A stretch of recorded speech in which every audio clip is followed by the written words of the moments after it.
Régis Hoth est accusé de tentative d'homicide volontaire. Le risque, c'est la perpétuité pour ce récidiviste, condamné en 2004 par la cour d'assises du Pas-de-Calais à 16 ans de réclusion pour 3 viols, sous la menace d'une arme, un couteau.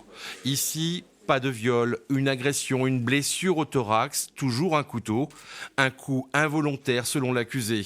Pour la défense, derrière ces faits, c'est la réalité d'une tentative d'agression sexuelle qui se dissimule.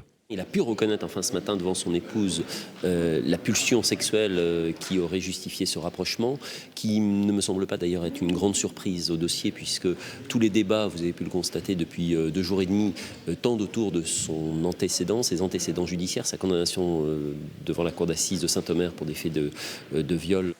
Une possibilité que le ministère public et la partie civile réfutent, citant au passage le témoignage de la victime, toujours traumatisée, car elle s'est vue mourir lorsqu'elle s'est rendue compte que Régis Hoth l'avait piqué au couteau dans une zone vitale de son corps. Un témoignage invariable au fil des auditions, contrairement à l'accusé qui modifie souvent sa version des faits.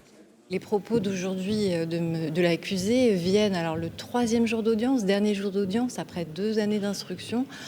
Bon voilà, on comprend bien effectivement l'intention de la défense sur ce point, mais quoi qu'il en soit, ça ne change pas grand-chose.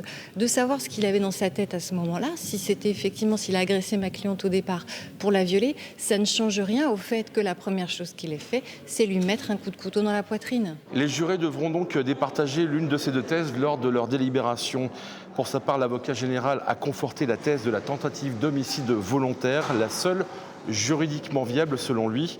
Il réclame donc une peine conséquente, 30 ans, assortie d'une peine de sûreté de 20 ans.